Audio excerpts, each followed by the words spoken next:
Doutor? Pronto, estamos no ar. Ok. Vocês estão conseguindo me ouvir direito ou tá cortando minha voz? Eu tô com a internet no roteador. Eu pelo menos estou ouvindo direito, só tá um pouco de chiado, mas eu consigo ouvir. Tem o ventilador aqui.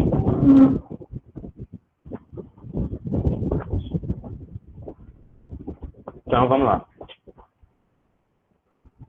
Deixa eu carregar aqui a apresentação. Tá aparecendo a apresentação para vocês? Tá aparecendo.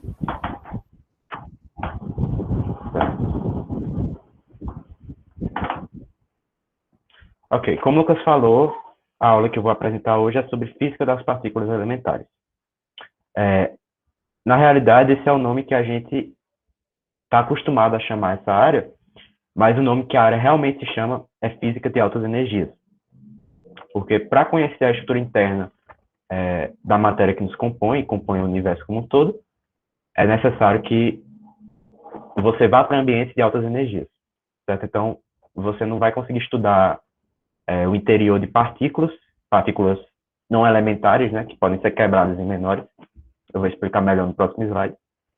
Se você não, por exemplo, construir um acelerador de partículas para acelerar as partículas que você tem e chocá-las com altas energias. E aí descobrir como é que elas interagem e o que é que tem no interior delas. Talvez até criar novas partículas, né? Que é o que os aceleradores de partículas fazem. Vou explicar melhor lá na frente. Então, para começar, eu vou começar definindo o que são partículas elementares. Deixa eu pegar aqui. Partículas elementares e interações fundamentais. Porque esses são os objetos de estudo da física de partículas, da física de altas energias. Ela tenta encontrar quais são os constituintes básicos da matéria e como é que esses constituintes básicos interagem, certo? Os constituintes básicos são as partículas elementares e como eles interagem são as interações fundamentais. Uma partícula elementar, como o nome já sugere, ela é uma partícula que ela não pode ser quebrada em partículas menores. Ou seja, antigamente a gente achava que o átomo ele tinha essa cara aqui, né? Hoje a gente já sabe que ele não é assim, como o Lucas apresentou para vocês. A gente tem o princípio da incerteza, que os elétrons não orbitam o átomo de forma certeira, tem sempre incerteza sobre a posição dos elétrons, certo? Você tem que obedecer aquele princípio, né? Que você não pode conhecer tanto a posição quanto o momento ao mesmo tempo. Mas ignorando a eletrosfera, como os elétrons orbitam o núcleo, a nossa ideia do núcleo, desde esse modelo aqui, já condizia com a realidade. O núcleo realmente é composto por partículas positivas, que são os prótons, e por partículas neutras, que são os nêutrons. Aqui eu dei um zoom para mostrar os prótons e os nêutrons. Digamos, por exemplo, que o próton seja esse azul aqui e os nêutrons sejam esses aqui meio marrons. Então, só que com o passar do tempo, eu vou mostrar lá na frente como, acabaram percebendo que prótons e nêutrons não podem ser partículas elementares. Ou seja, eles podem ser quebrados em constituintes menores. Se você der um zoom no nêutron aqui, você vai ver que, na verdade, tem várias partículas nadando aqui dentro desse nêutron, certo?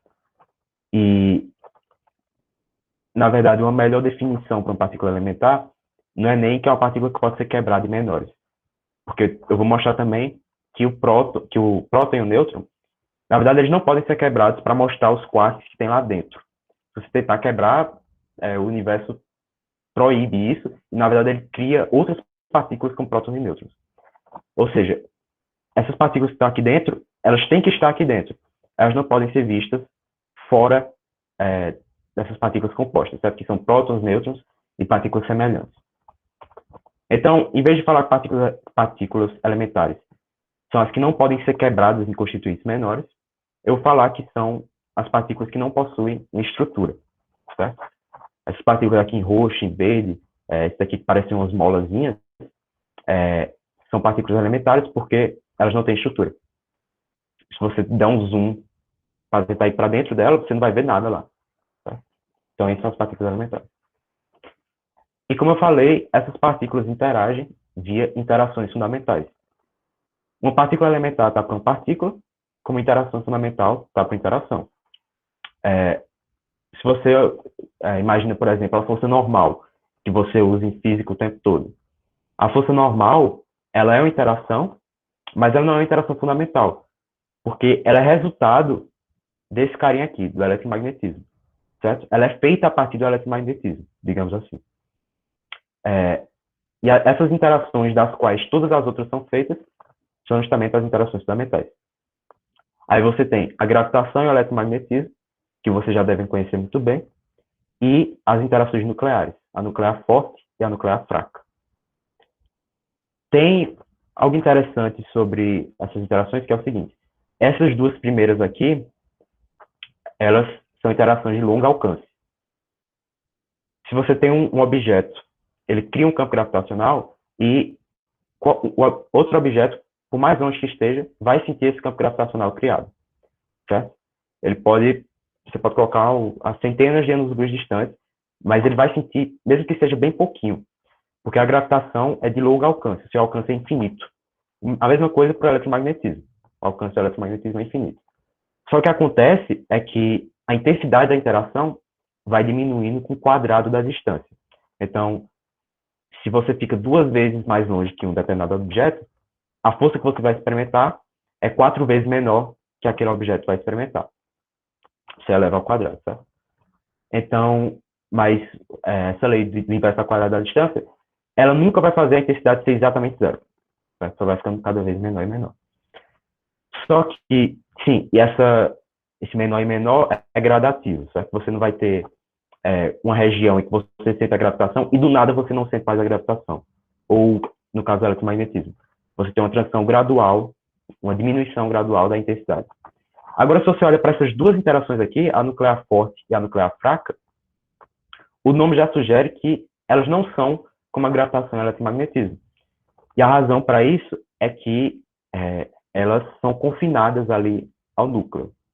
Esse adjetivo que eu usei, confinadas, foi de propósito, porque no caso da nuclear forte, a razão para a nuclear forte ser de curto alcance, que também é a razão para essas partículas aqui ficarem aqui dentro, se chama confinamento.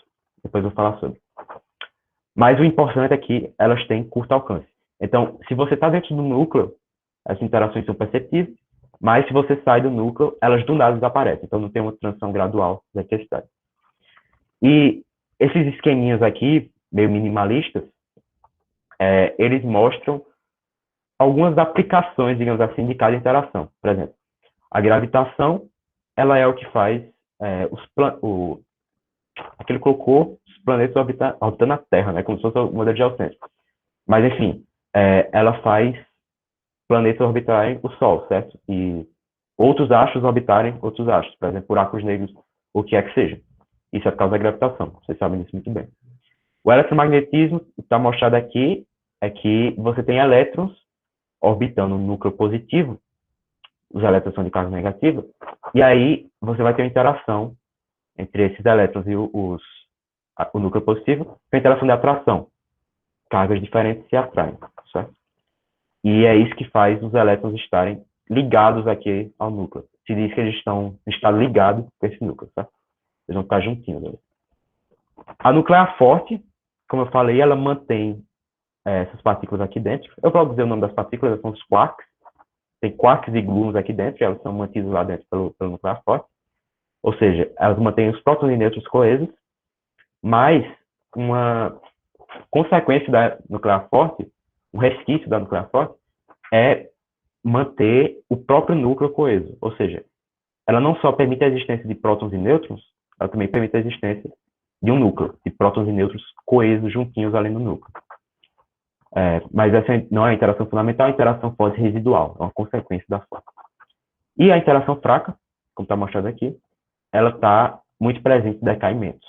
Então, aqui está mostrado uma partícula sendo emitida, quer dizer, uma partícula com produto de decaimento de outra. Certo? Isso é algo que a nuclear fraca é responsável. A teoria que a gente tem atualmente, que explica muito bem partículas elementares e suas interações fundamentais, se chama o modelo padrão das partículas elementares, certo? E toda vez que você procurar o modelo padrão das partículas elementares, você vai achar essa tabela aqui. Ela é como se fosse a tabela periódica das partículas e das suas interações, porque isso aqui também mostra as interações. Uma terminologia que eu vou apresentar aqui é a seguinte. Das partículas elementares, você tem os férmions e os bósons.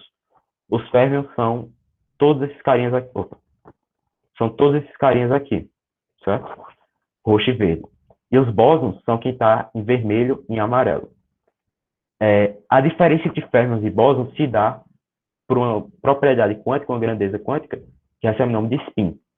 O Lucas apresentou ontem na aula dele que o spin ele tem a ver com como uma partícula reagiria a um campo magnético. Se você joga uma partícula num ambiente que tem um polo norte aqui, um polo sul aqui embaixo, o spin dela vai dizer como é que ela vai responder ao polo norte e ao polo sul, certo? Quer dizer, ao polo norte e ao polo sul não. Como é que ela vai responder ao campo magnético gerado. Né? E o spin está associado ao momento angular intrínseco de cada partícula. Para quem não sabe o que é momento angular, o momento angular é uma grandeza que geralmente aparece quando o corpo está em rotação. Você coloca um peão para girar, esse peão vai ter momento angular. Mas quando eu falo que elas têm momento angular intrínseco, o que eu quero dizer é que elas não precisam girar para ter o que geralmente vem do giro. Isso é meio estranho, mas é o que a mecânica quântica nos traz. Esse spin ele tem a mesma propriedade que o momento angular, ele tem a cara do momento angular, ele cheira a momento angular. Então, ele é um momento angular, só que intrínseco às partículas. A partícula não precisa estar girando para que ela tenha aquele spin, certo? Ela vai nascer já com ele. E a regra é que os férmions são as partículas de spin semi-inteiro, ou seja, um número inteiro dividido por 2. 1 meio, 3 meios, 5 meios, assim por diante. Na verdade, um número ímpar dividido por 2. Né? Se você colocar 4 meios, aí vai ser 2, que já é um número inteiro. Então, não vale. E os bósons são as partículas de spin inteiro, certo? Por exemplo, 0, 1, 2, 3, 4, assim por diante. Pode ser negativo também, para todos esses aqui. Se você conseguir ver aqui ampliado, você vai ver que todos os férmions aqui têm spin meio, 1 meio. Porque os férmions que a gente encontrou até hoje são férmions com spin 1 meio. E todos os bósons, eles têm spin 1 ou 0. Esses aqui, vermelhos, têm spin 1. E esse, que é o Higgs, ele é uma partícula bem especial, ele tem um spin 0, certo? A regra é que se uma partícula é um férmion, se ela tem um spin semi-inteiro, então ela vai interagir, quer dizer, ela vai interagir não, ela vai obedecer ao princípio da exclusão de Pauli, que diz o seguinte: dois férmions idênticos, eles não vão querer ocupar o mesmo estado. Vocês já aprenderam isso lá no ensino médio, que você não pode colocar dois elétrons de mesmo spin no mesmo orbital. Se você tem dois elétrons no mesmo orbital, então é porque eles estão com spin opostos, certo? Porque eles não querem ocupar o mesmo estado.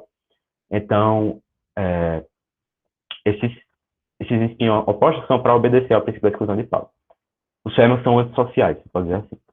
Enquanto os bósons, eles conseguem empilhar um em cima do outro, então eles podem ocupar o mesmo estado. Por exemplo, um fóton pode ocupar o mesmo estado de outro fóton, certo? E os férmions, eles são as partículas de matéria. Então, isso aí é o ponto que eu queria chegar. Os férmions são as partículas de matéria, são os que compõem a matéria que a gente vê, mas os bósons, eles são partículas de interação, certo? Eles mediam a interação. Então, deixa eu pular logo para cá. Uma ferramenta teórica que você usa bastante na física de partículas é o diagrama de Feynman. Para você entender interações, é necessário que você conheça quais são os diagramas de Feynman para aquela interação. Ele mostra lá quais são as partículas que estão interagindo ali e como é que elas estão interagindo. Então, aqui eu coloquei dois diagramas de Feynman para essa reação aqui, que é um elétron e o pósitron chegando e saindo um elétron e um pósitron, certo? E você me diz que a interação acontece via eletromagnetismo. Então, estão interagindo aqui eletromagneticamente. Aí, o que eu posso inferir daí é que essas partículas vão trocar fótons. Porque se eu voltar para cá, ó, eu vejo que nesses bósons aqui em vermelho, que eu falei que são partículas mediadoras de interação, um deles é o fóton. E o fóton é o que media a interação eletromagnética. Então, se eu digo que aquelas partículas interagiram via eletromagnética, é porque elas trocaram fóton. Aí, por exemplo, pode ter acontecido as partículas terem se aniquilado. Isso aqui é um elétron chegando, isso aqui é um pósitron chegando. E elas se aniquilaram no fóton. E esse fóton decaiu num par elétron-pósitron, certo? Sim, para quem ainda não estava tocado, o pósitron é o antielétron, certo? Tem as mesmas características do elétron, tirando por sua carga elétrica. O elétron é negativo, o pósitron é positivo. Uma outra forma de você fazer essa reação aqui é fazer o elétron e o pósitron trocarem o fóton, ou seja, eles não se aniquilam, certo? Eles só trocam o fóton, é como se um estivesse jogando uma bolinha para o outro, e isso faz eles mudarem seu momento. Então, o momento desse elétron aqui, que é a quantidade de movimento, indica como ele vai estar se movendo, vai mudar, certo? E o desse pósitron aqui também vai mudar. Então, eles interagiram, eles trocaram o momento. Então, tem essas duas formas aqui de interagir eletromagneticamente, de modo a fazer essa reação. Depois eu vou mostrar outras formas, que na verdade tem infinitas formas, tá? Mas primeiro deixa eu voltar para cá.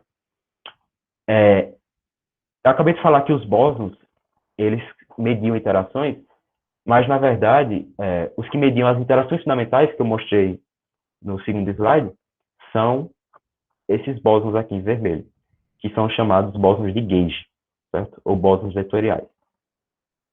Porque cada partícula é representada por um campo, o Lucas apresentou isso ontem, e no caso desses bósons aqui em vermelho, o campo é um campo vetorial. Em cada ponto do espaço-tempo, para cada conjunto de coordenadas, que são instante e tempo e a posição, você vai ter um vetor, certo? Para representar essas partículas aqui. Então, por exemplo, o fóton, ele equivale a um campo de vetor, certo? Que é um campo de vetores com 4 componentes, mas eu não vou entrar nisso aqui. E o que acontece é que esse gluon aqui, ele é quem é responsável pelo nuclear forte, certo? Esse fóton é responsável pelo eletromagnetismo, como eu mencionei, e esses dois bósons são responsáveis pela interação nuclear fraca, tá aqui. Aí você pode perguntar, cadê a gravitação? Será que a gravitação não é esse bóson de Higgs aqui que media a interação? Não, porque o bóson de Higgs, na verdade, não media interação fundamental no sentido das mostradas anteriormente. Ele mediu interação, mas lá na frente eu vou explicar qual é. Mas quanto à gravitação, o caso da gravitação é que o modelo padrão ainda não foi capaz de explicar a gravitação, certo? Todas as outras interações elas podem ser explicadas como a troca de um desses bósons aqui. Mas a gravitação, ela ainda não tem um bóson correspondente que explicaria a força gravitacional em termos de uma troca de partículas, certo? Em termos de uma troca de bósons de gauge. E se existisse, é postulado que ela seria um graviton, certo? Já sabem algumas propriedades como graviton, algumas propriedades do graviton, por exemplo, que ele tem massa nula, que ele tem spin 2 e assim por diante.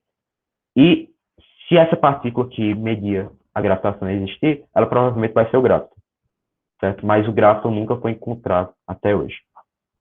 Então, a gente não menciona a gravitação.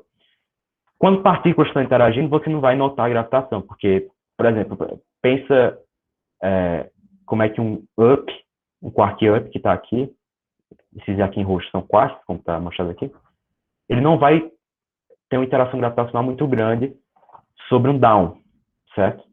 Porque, apesar dos dois terem massa, na verdade, a relatividade nos ensinou que eles nem precisam ter massa, né? Eles só precisam existir, ter energia.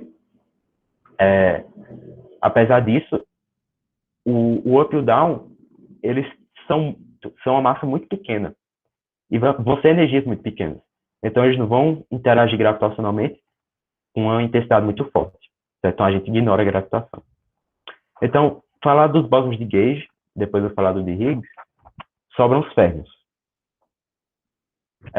Aí tem duas classes de férmions. Os quarks, que são os que estão dentro dos prótons e os nêutrons, e que são os que interagem via interação nuclear forte, certo? Eles trocam gluons. E os leptons, que são os férmions que não interagem via interação nuclear forte. Eles não trocam gluons. Então, essa é a diferença entre quarks e leptons. Eu falei que os prótons e os nêutrons eles eram acreditados como partículas elementares, mas que eventualmente descobriram que eles têm estrutura, né?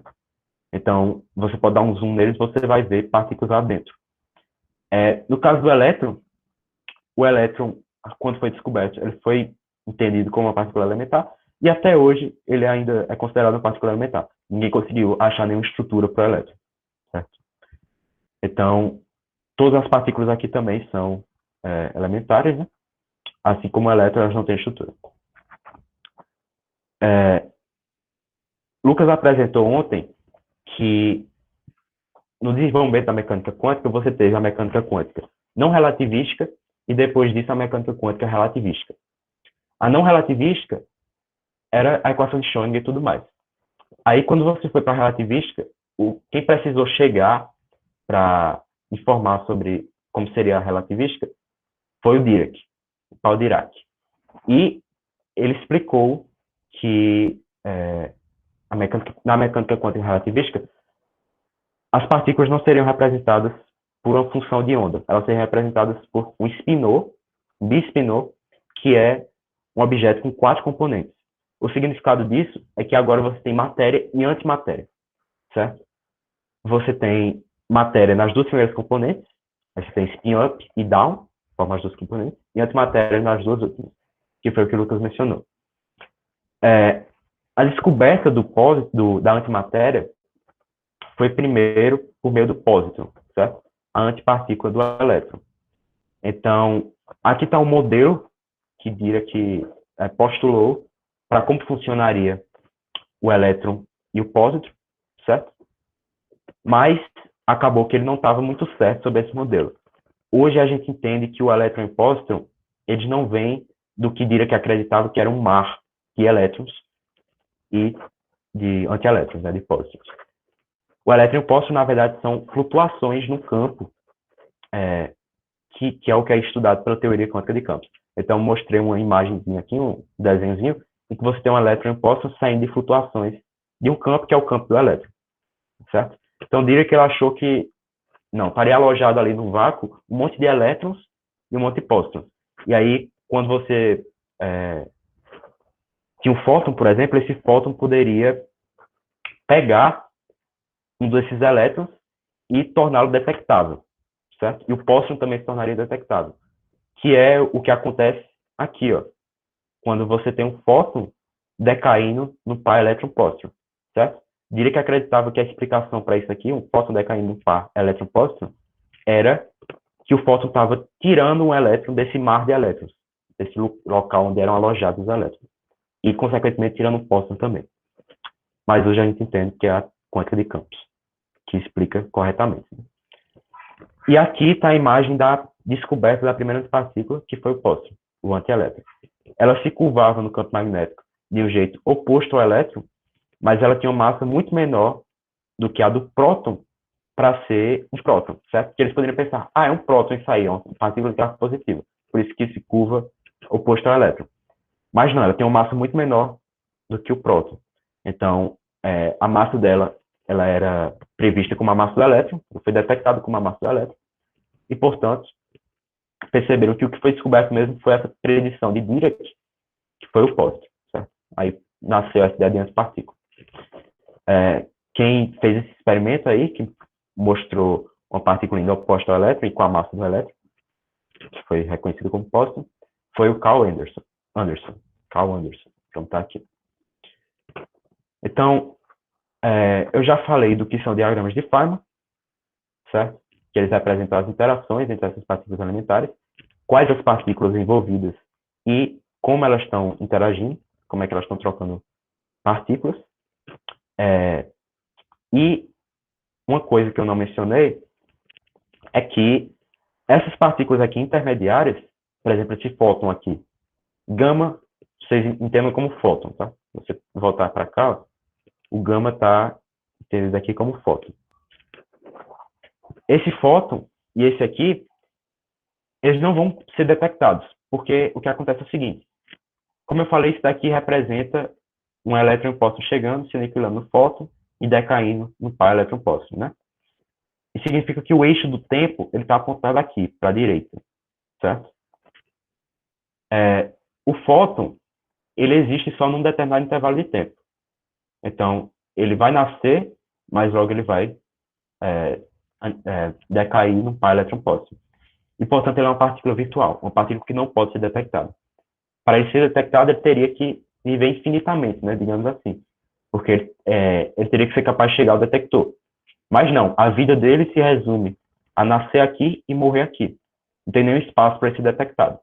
Então, o fóton, ele é uma partícula virtual, certo?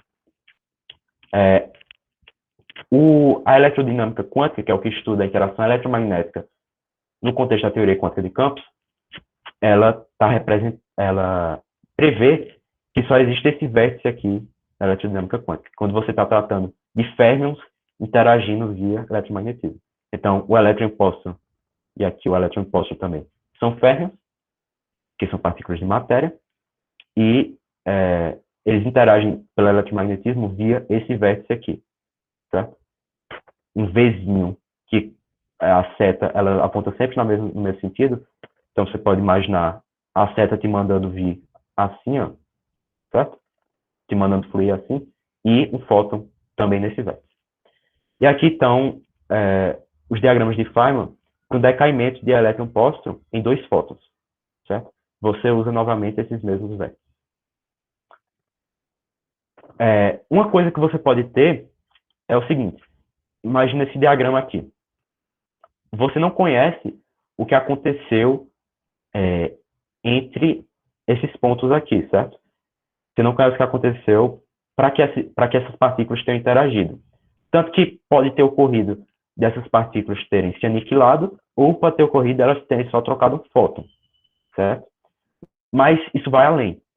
Pode ter acontecido, por exemplo, desse fóton aqui, no meio dessa vida dele, ele ter decaído num par elétron póstumo, e esse par elétron póstumo ter se aniquilado, formando outro fóton. É o que está mostrado aqui, ó. Na verdade, aqui é eu vou pegar esse aqui de cima, certo? Porque é um elétron chegando, um póstumo chegando, e eles trocam um fóton. Só que, no meio da viagem do fóton, ele decai num par elétron-pósitron, e esse par se aniquila. E quando ele se aniquila, ele vira um fóton novamente. Você não tem como saber se isso daqui aconteceu. Então, quando você vai estudar essa interação, você tem que considerar todas as possíveis interações que podem ter acontecido. Certo? Pode ter sido que o fóton tenha vindo sem acontecer nada disso, ou pode ter sido que ele tenha decaído num par elétron póstumo que se aniquilou novamente. E você pode ter um férmion, o elétron, por exemplo, emitindo fóton e reabsorvendo, não tem como se detectar isso. Essas aqui são partículas virtuais, certo? São partículas intermediárias, aqui também. E várias outras coisas, certo? Por exemplo, aqui, dessa produção do par elétron póstumo, pode ter tido um fóton emitido e reabsorvido.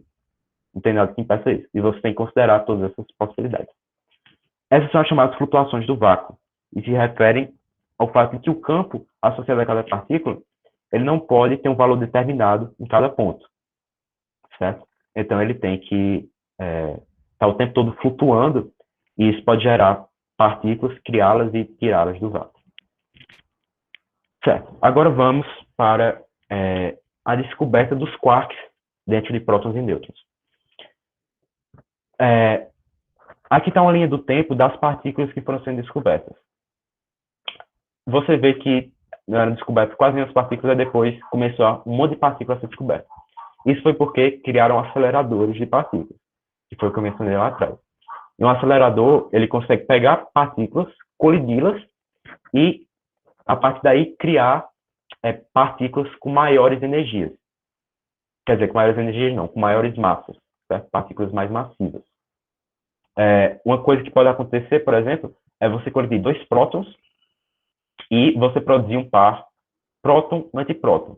Então, você não produziu nenhuma partícula com uma massa maior, mas você produziu um sistema com uma massa maior, né? Antes você tinha duas partículas totalizando a massa de 2 vezes a massa do próton, agora você tem 4 partículas com a massa do próton, certo? Você criou esse par próton-antipróton que faz a massa do seu sistema ter aumentado. E lá em relatividade vocês veem que não tem problema isso acontecer, certo? Conservação de massa não é algo que exista na relatividade.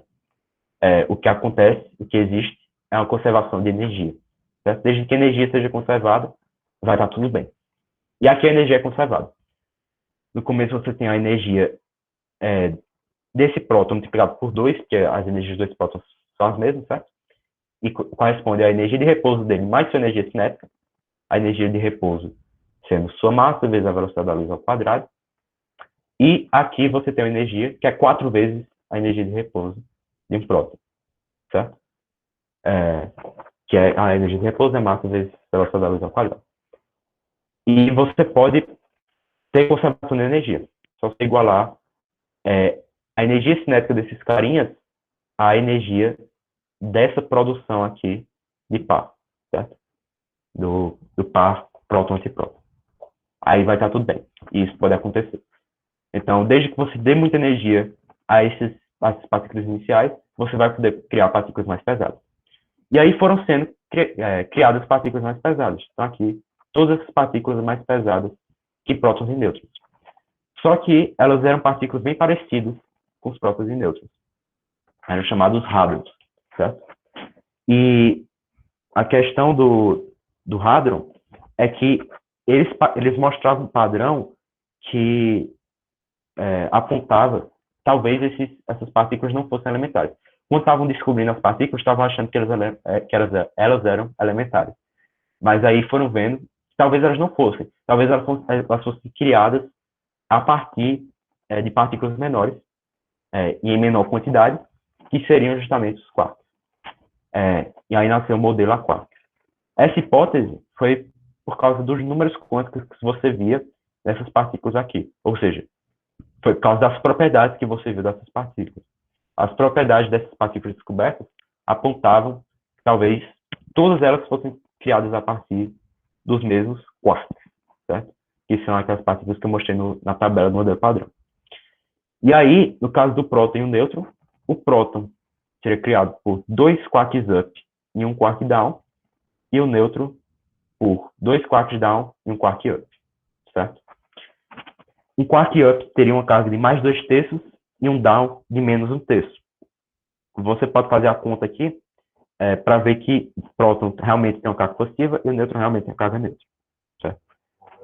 Somando as cargas das suas constituintes. E o gluon, que é essa mola aqui que está fazendo essas partículas interagirem, né?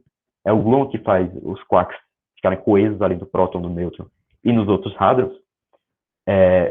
Ele não tem carga, certo? E também não tem massa. Então, a carga dele não se soma à carga desses carinhos. Certo. Aí, um hadron que eles perceberam, em especial, foi o delta++. Delta++, quando descobriram o modelo a quarks, foi entendido como uma partícula com 3 quarks up, certo? O problema era que todos esses quarks up tinham o mesmo spin, que era spin para cima. Isso violava um princípio que eu mostrei para vocês lá atrás, que é o princípio da exclusão de Pauli, certo? Que ele diz que partículas idênticas e que são férmions não podem ocupar o mesmo estado. Então, deveria existir alguma coisa diferenciando esses quarks up. Assim como existe o spin diferenciando os dois elétrons que podem existir no orbital, certo? Um tendo spin para cima e outro tendo spin para baixo, existe a carga de Coulomb diferenciando esses quarks up. E foi assim que a carga de Coulomb foi proposta. A carga de Coulomb é uma propriedade que toda partícula que interage via interação nuclear forte vai possuir. Para você interagir via interação nuclear forte, para você trocar gluons, você precisa possuir carga de Coulomb. Então, depois foram feitos experimentos para ver se realmente você teria algo como carga de Coulomb, e mostraram que você teria sim. Uma coisa interessante é que o gluon, quando ele está sendo trocado entre quarks, de partículas com carga de cor, né, ele troca a cor dessas partículas, porque o gluon ele carrega cor, certo? Então, por exemplo, se um quark 1, emite ele tem uma cor vermelha, certo? E ele emite um quark que é vermelho anti-azul. Quando esse quark chega no quark aqui de baixo, que tem uma cor azul, esse quark de baixo vai ter uma cor, vai ficar com cor vermelha, porque o anti-azul cancela com o azul aqui, aí sobra só vermelho. E o quark vermelho que emitiu o gluon vai ficar azul, certo? Porque ele jogou um vermelho para fora e ele jogou um anti-azul para fora. Então, ele fica azul. Certo? Então, os quarks, eles podem ter suas cargas de cor mudadas pelo gluon. E isso pode até implicar que um gluon pode não interagir com um determinado quark, certo? Como está acontecendo aqui. Porque pode ser que aconteça, pelas flutuações quânticas de vácuo, uma troca de cor. E aí, o gluon que está chegando aqui, ele vai passar direto, porque ele não interage com essa cor. Certo? É como se, por exemplo, imagine se o fóton ele conseguisse trocar a carga elétrica de uma partícula. Aí imagine que ele fosse lá e trocasse a carga elétrica de uma partícula de carga mais 1 para 0. Aí se estiver chegando outro fóton, ele não iria interagir com essa partícula de carga 0. Certo? Então, quando o bóson, que está mediando a interação, consegue trocar a carga associada à interação, pode ser que a interação nem aconteça. Então, esse quark 1 aqui não consegue interagir com o quark 2, certo? E porque os gluons têm carga de cor, eles podem interagir consigo mesmo. E aí até se brinca que você não pode ter sabres de luz, porque o fóton não interage consigo mesmo, a luz não interage consigo mesmo, mas você pode ter sabres de gluon. Tá? É o que está mostrado aqui. O gluon interagindo consigo mesmo. Então, a coisa chata é que o quark de gluon, quer dizer, o sabre de gluon, ele só conseguiria existir um intervalo muito pequeno, certo? Ele estaria confinado ali, voltou essa palavra confinamento, ao núcleo. Ou seja, que a interação nuclear forte ela tem um alcance de 10 a menos 15 metros, certo? E aqui está mostrado o confinamento de cor. Se você pega um hadron, por exemplo, um próton, e você lança um fóton nele, pode acontecer de você quebrar o que está aqui. Mas o que vai ser mais energeticamente favorável é que você crie um par, por exemplo, down, anti-down, para formar outras duas partículas. Certo? Então você acaba não tendo os quarks isolados. Certo? Porque é mais energeticamente favorável que você crie outras partículas para se juntar com esses quarks. E a regra é que para você existir, para você ser uma partícula livre, que não está interagindo com ninguém, sua carga de cor resultante, sua carga de cor líquida tem que ser nula, tem que ser branca. Certo? E aqui, os baryons e os mesons, eles são exemplos de hadrons, que os baryons, eles têm uma carga de cor branca, porque essas três cores aqui se somam para branco, certo? Os baryons, eles possuem 3 quarks, e os mesons, eles também têm uma carga de cor branca, porque eles têm um quark e um antiquark. Aí fica a cor e a anticor, que resultam numa cor branca. Então, você pode ter hadrons do tipo baryons e mesons. Tá? Você pode ter partículas compostas por quarks desses dois tipos aí. Os prótons e os nêutrons são partículas do tipo baryons. Dos mesons, tem um meson especial, que é o meson pi.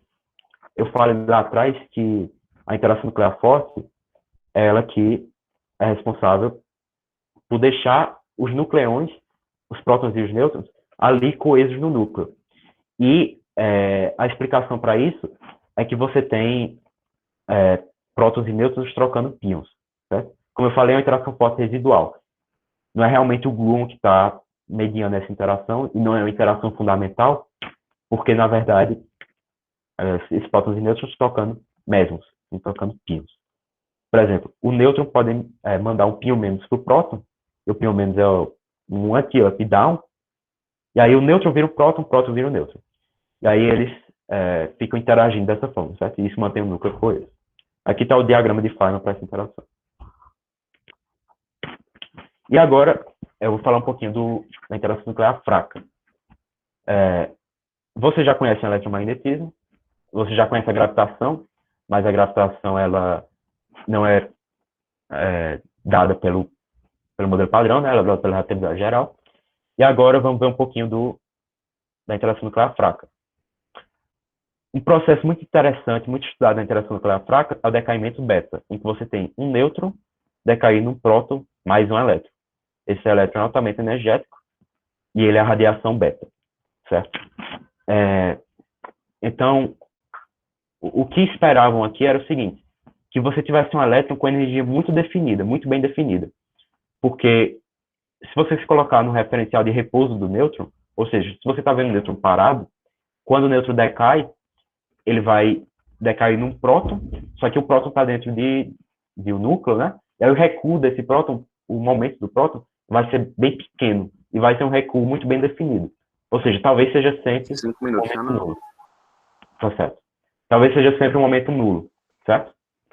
E isso significa que o elétron ele tem que ter o elétron ele tem que ter também uma energia definida. Mas aí você foi olhar para a distribuição da energia do elétron e você viu que era bem dispersa. E aí, para não abrir mão de distribuição de energia, de conservação de energia, porque o que você usa aqui é conservação de energia, né? Chamaram o antineutrino do elétron, certo? E aí o decaimento beta, ele tem essa cara aqui. E aqui está um diagrama de Feynman para o decaimento beta. Você tem um nêutron, que é um quark up, e 2 quarks down, decaindo um próton, são 2 quarks up e um down. E para isso acontecer, o nêutron tem que jogar um bóson W-, que decai no elétron e no antineutrino do elétron, certo? Fazendo justamente a interação que eu mostrei ali atrás. Então, esse W-, como eu falei lá atrás, é o bóson que carrega a interação fraca, certo? E aqui está um exemplo da interação fraca em ação. Ela é responsável, por exemplo, pelo decaimento beta. Um outro canto que ela pode aparecer é a fusão nuclear, certo? Você pode ter próton virando nêutron em vez de nêutron virando próton. E isso é importante para iniciar a fusão nuclear, que é o que faz a estrela ter energia que ela emite para nós diariamente, né? Então, eu tenho quanto tempo? Mais uns 5 minutos. Tá certo. Eu vou pular isso aqui. Certo. Uma coisa interessante. As interações nucleares, como eu falei, elas são de curto alcance, certo? Então, estava se perguntando como é que elas eram de curto alcance. Porque tinha uma simetria na função que descrevia essas interações, que é chamada Lagrangiana, e uma simetria, uma transformação que não muda o Lagrangiano, que ela previa bósons Z e W sem massa, certo? E, portanto, com um alcance infinito. Só que a gente vê que o bóson Z e W, lá na tabela, eles têm massa. Então, tinha que ter uma explicação para esses bósons Z e W ganharem massa. E aí, o que introduziram foi uma quebra de simetria, certo? Que faria esses bósons ganharem massa. E faria a interação ser de curto alcance. Para a interação ser de curto alcance, você tem que ter como se fosse uma neblina impedindo esses bósons de se propagarem, certo? E mandarem sua interação. Então, daí, eles ficam com um alcance pequeno, com um curto alcance. E essa neblina foi o que foi identificado como campo de Higgs, certo? Então, todo mundo fala do campo de Higgs, eu mencionei lá no começo, e trouxeram o campo de Higgs à tona para explicar justamente isso. Por que o bóson Z e W, como é que eles ganham massa, que é uma simetria do Lagrangiano, do qual você pode tirar as equações de movimento, né? Que regem esses campos, previam eles sem massa, certo? Previa eles sem massa. E aí, para explicar como é que eles ganham massa, você introduz o campo de Higgs. Eles seriam como uma neblina para essa interação fraca, certo? E aí, você não poderia ver ela se você estivesse muito longe, ou seja, ela é interação de curto alcance. E o campo de Higgs ele pode funcionar como uma neblina, que ele tem um valor esperado no vácuo, que é diferente de zero. Certo? Aí é como se ele sempre estivesse permeando o espaço. Uma surpresa agradável foi que o campo de Higgs dava não só massa aos bósons ZW, mas também a todos os férmions. Certo? Então, a massa de todos os férmions vem justamente do bóson de Higgs. Isso não quer dizer que nossa massa vem do bóson de Higgs, porque se você soma as massas dos quarks para tentar achar a massa de um próton, você vai ver que não bate. E a razão é que grande parte da massa do próton vem não dos quarks, mas sim da interação. Certo? Então, nossa massa, na verdade, não vem do Higgs. Ela vem da interação forte que tem ali entre os quarks. E disso, para achar o bóson de Higgs, foi que foi criado o grande colisor de hadrons, o LHC. Certo? E aí, eu acho que até perguntaram sobre o LHC, né? Acho que eu posso até já partir para as perguntas, que aí eu já comento sobre.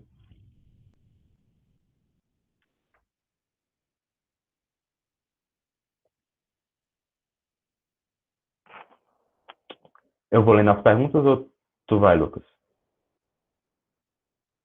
Sim, eu vou ler. Tá. Antes disso, claro, né? Só agradecer a Renan aí pela aula, né? Ter disposto o tempo dele aí para nos apresentar.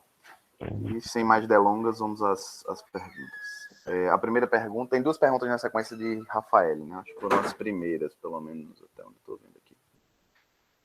A primeira pergunta é: quando falamos das antipartículas, essas interações ocorrem da mesma maneira? As interações entre as antipartículas? Se for as interações entre as partículas, por exemplo, você está perguntando se um up interage com down da mesma forma que um anti-up interage com anti-down? É isso? Se você quiser esclarecer, Rafael. Eu pelo menos entendi que ela estava falando de maneira geral, né? As interações que você estava falando de QED, essas coisas, se valem tanto para antipartículas como valem para as partículas. Sim, sim. Tanto as partículas quanto as partículas sentem essas interações aqui. Na verdade, nem todas as partículas sentem essas interações. Né? Por exemplo, os leptons, eles não sentem a interação nuclear forte, eles não trocam gluons, certo? Mas se uma partícula sente a interação, por exemplo, um quark, qualquer quark, ele sente a interação nuclear forte, então sua antipartícula necessariamente também sente essa interação, certo? O up sente a interação nuclear forte do gluon, o anti-up também sente essa interação nuclear forte. Se a pergunta foi a primeira hipótese que eu falei, de se o up e o down interagem da mesma forma que um anti-up e um anti-down, a resposta é que sim. Na verdade, a gente espera do modelo padrão que eles interagem da mesma forma. Por algum motivo, existe uma assimetria entre partículas e antipartículas, senão a gente não existiria hoje. Tem mais partículas que antipartículas. Mas o que é previsto é que, na verdade, as partículas se comportam da mesma maneira que as antipartículas. Então, você não conseguiria distinguir um mundo de partículas de um mundo de antipartículas. Só fazer uma observação, não sei se, acho que não entra no que ela falou, mas a questão quando você tem quebra da CP, aí você vai ter uma distinção, né, entre decaimento de partículas e partículas, mas aí já é uma coisa bem mais complexa. O problema é que a simetria que você teria daí não é grande o suficiente para explicar, né? A simetria que a gente vê de partículas entre partículas. Segunda pergunta de Rafael é o seguinte: nesses diagramas de Feynman, o decaimento sempre ocorre da mesma maneira ou tem um nível de decaimento para cada partícula?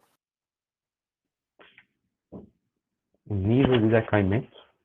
Como assim o nível de decaimento? O nível seria tipo, Rafael, tipo tempo de decaimento, tipo uma partícula decai mais rápido, uma mais devagar, é isso que você quer falar ou seria outra coisa? Isso, é isso mesmo. Ah, você vai decair mais rápido, né? O comportamento, na verdade. Certo. Sim, o comportamento de cada partícula que interage via interação pode mudar. Por exemplo, um elétron não vai interagir com um fóton da mesma forma que um quark up, certo? E a razão para isso é que você tem a carga aqui diferente, certo? A carga de uma partícula, ela diz como é que essa partícula vai interagir via uma... Sim, a carga associada à interação diz como é que essa partícula vai interagir por essa interação. Né? Então, a carga do elétron diz como é que ele vai interagir por meio do fóton. a carga do elétron é -1, só que a do up é 2/3.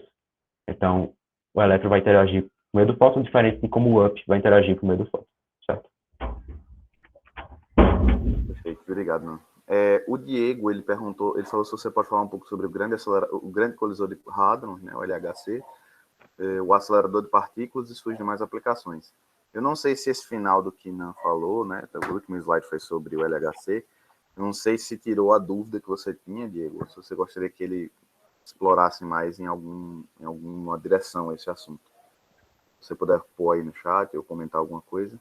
E como o último slide você falou sobre o LHC, né, então não sei se o que ele queria saber foi respondido. Eu vou fazer o seguinte, eu vou pular para a próxima pergunta e aí ele diz alguma coisa enquanto isso. A próxima... Sim, pode falar.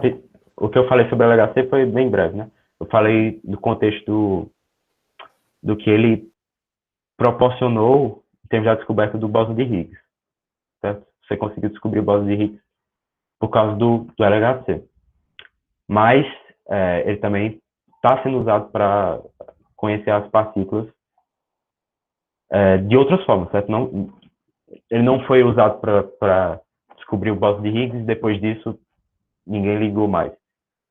Não. Estão tentando descobrir novas partículas e para isso fazem aquilo que eu disse no começo. Colidem partículas com energia muito alta, você dá baixa energia para essas partículas e veem se você vai ter partículas mais pesadas saindo daí. Ou até, por exemplo, o próton ele tem um quarks lá dentro dele, né? Mas eu mostrei que não tem como os quarks saírem do próton. Então, como é que você sabe que tem quarks ali? Bem, aí você faz uma colisão de um próton com outras partículas, por exemplo, elétrons, para comparar como seria se o próton tivesse os quarks lá dentro e como seria se o próton não tivesse. Aí você compara esses dois modelos. Você percebe que a previsão correta é a que vem de se os prótons tivessem quarks, certo? Então você também analisa todas as formas que as partículas colidem, os ângulos em que elas saem para saber, conhecer a constituição delas, né? Como é que elas se comportam. Perfeito, obrigado, não. Rafael gostou bastante do assunto, viu? Terceira pergunta já. Bom, é assim. Ela queria que você comentasse um pouquinho sobre o experimento do momento anômalo, né? Do G-2 do muon e a nova física que pode ser estudada a partir disso. Certo. O segredo aqui sobre esses slides, esse daqui não foi o último slide, porque eu... só tem mais esses dois aqui, né? Eu me empolguei um pouquinho e coloquei mais esses dois. Que esse daqui é sobre física além do modelo padrão. A questão do muon, ela está aqui, ó. Certo? Esse aqui foi o experimento usado para testar esse momento anômalo do muon. Basicamente, tem um momento magnético para o muon, que tem a ver com como você interage magneticamente, previsto pelas teorias, e conforme você ia melhorando sua teoria, você ia melhorando sua precisão, quer dizer, ia melhorando sua previsão, sua predição, né, para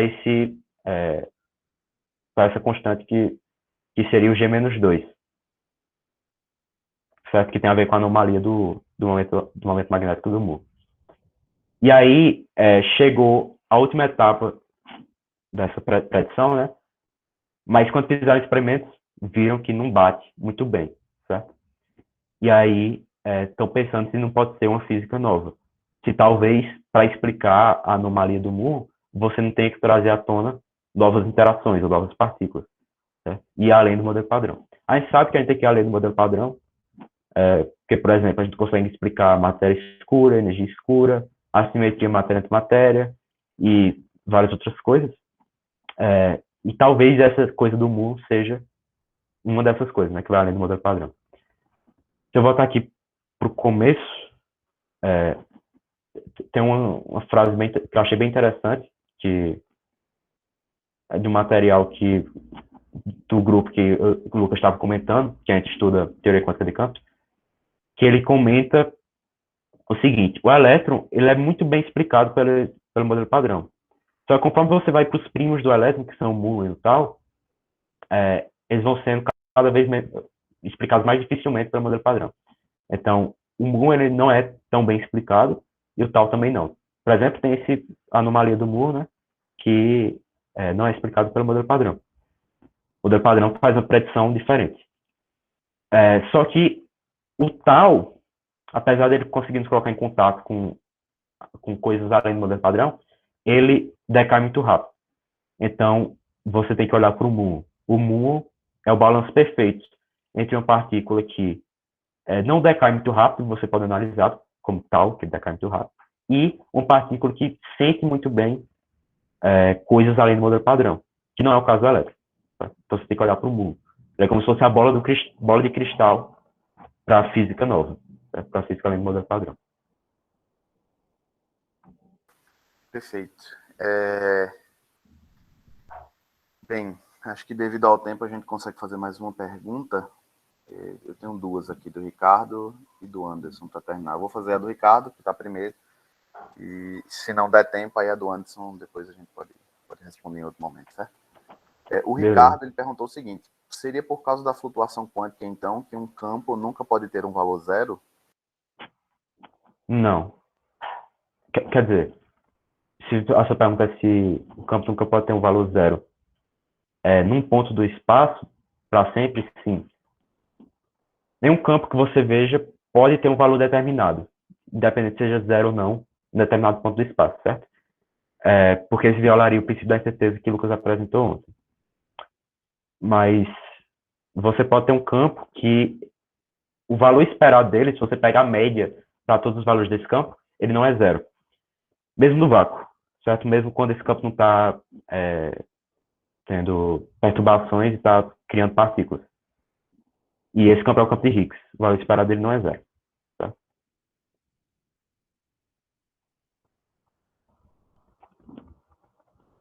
Perfeito. Sim, a última pergunta para a gente encerrar, o Anderson perguntou: se os nêutrons não podem ser separados em estruturas, significa que se eu quebrar um nêutron, isso vai criar uma partícula equivalente? E aí ele adiciona uma observação. Só se pode quebrar uma partícula por meio de radiação? Certo, deixa eu voltar para cá. Bem, se você quebrar um nêutron, você não vai ter. Você vai ter partículas parecidas, mas não vai ter partículas equivalentes. Aqui, por exemplo, eu estou quebrando um próton, certo? E aí eu tenho um delta zero, que é uma partícula parecida com o nêutron, mas só que mais energética, e um pion mais, que diferente do próton e do nêutron, não é um bário. Tá? Pion mais é um meson. Então, não tem que criar a partícula equivalente. Mas cria outras partículas que também são raras. Certo? O que você não vai ter são quarks livres pelo espaço. E quanto à pergunta de se só radiação pode quebrar essas partículas, não, você pode, por exemplo, colidir as partículas. Certo? Nesse caso aqui, talvez colidir não fosse fazer nada, mas em caso de outras partículas compostas, você pode quebrá-las colidindo. Certo? Muito bom. Eu só queria agradecer novamente, né? Já chegamos aí na hora. Agradecer novamente, né, aí pela aula, em primeiro lugar, pelas perguntas que foram respondidas, de verdade. Acho que foi bastante satisfatório, eu pelo menos gostei bastante. E, novamente, deixo o convite, né? Quem tiver mais dúvidas, que não foram respondidas por causa devido ao tempo, pode procurar o Renan depois da aula, que assim que ele estiver disponível, ele vai responder as perguntas, tá bom? Gente, partimos então agora para a parte do encerramento. Como eu falei para vocês, sim, deixa eu encerrar aqui a chamada primeiro, porque o encerramento não vai contar como aula.